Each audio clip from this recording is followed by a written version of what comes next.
خوش آمدید and welcome to online Darsgah. ایک بار پھر سے ایک نئے ٹاپک کے ساتھ حاضر ہوا ہوں اور آج کا ہمارا ٹاپک ہے سر سید احمد خان۔ اس ٹاپک کے تحت ہم لوگ سر سید احمد کے تعلق سے بننے والے سوالات کو دیکھیں گے۔ چلیے تو کلاس کو شروع کرتے ہیں، اور اس سے پہلے میں بتا دینا چاہتا ہوں کہ یہ class West Bengal first year inter semester 2 کے لیے میں بنا رہا ہوں، لیکن یہ کلاس اردو کے سبھی اسٹوڈنٹ کے لیے فائدہ مند ہونے والا ہے۔ تو چلیے کلاس کو اسٹارٹ کرتے ہیں۔ تو پہلا سوال کیا ہے؟ پہلا سوال پوچھ رہا ہے کہ سر سید احمد کا اصل نام کیا تھا؟ اس کوشچن کو دوسرے طریقے سے بھی پوچھا جاتا ہے، اور پوچھا جاتا ہے کہ سر سید احمد کا مکمل نام کیا ہے؟ تو جواب ہوگا سید احمد خان۔ اور یہاں جو سر ایک لفظ لگا ہوا ہے سید احمد سے پہلے، وہ دراصل ایک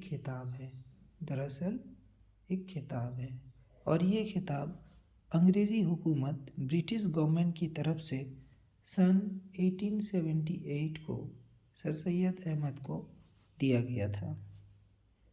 تو چلیے اگلا کوشچن دیکھتے ہیں۔ اگلا کوشچن پوچھ رہا ہے کہ سر سید کب اور کہاں پیدا ہوئے؟ تو جواب ہوگا 17 اکتوبر 1817 عیسوی میں دہلی میں پیدا ہوئے۔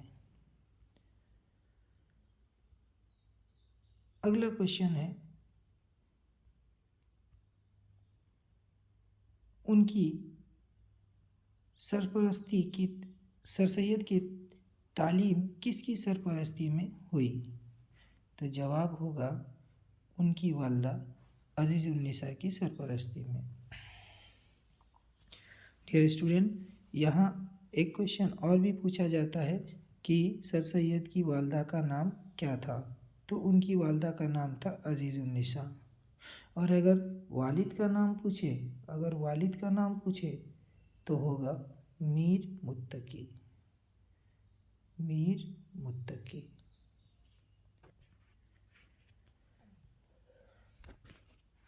اگلا کوشچن دیکھتے ہیں۔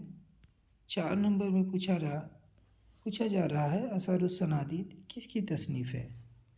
تو جواب ہوگا سید احمد خان کی۔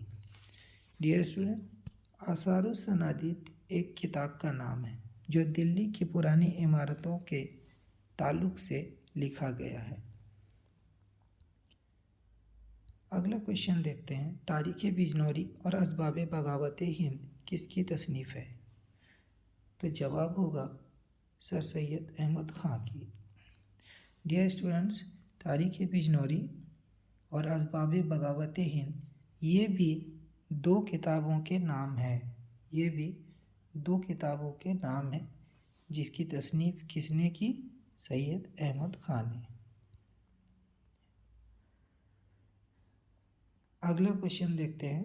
سید احمد انگلینڈ کب گئے؟ تو جواب ہوگا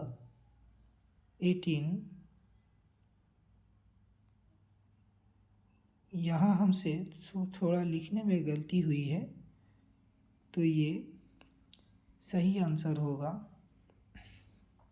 1869 کو۔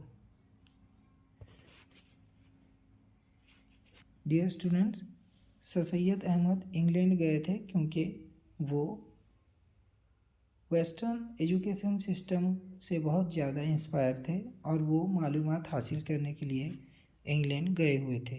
اور پوچھا جاتا ہے کہ کتنے دنوں تک وہاں رہے؟ تو 1 سال تک وہاں رہے۔ اور یہ بھی پوچھا جاتا ہے کہ کب واپس آئے؟ تو 1 سال بعد یعنی 1870 میں وہ واپس آئے انگلینڈ سے۔ اگلا کوشچن دیکھتے ہیں۔ 7 نمبر میں پوچھا جا رہا سر سید نے کون سا رسالہ جاری کیا؟ تو جواب ہوگا رسالہ تہذیب الاخلاق۔ ڈیئر اسٹوڈنٹ، رسالہ کیا ہوتا ہے؟ رسالہ میگزین کو کہتے ہیں۔ جس طرح اخبار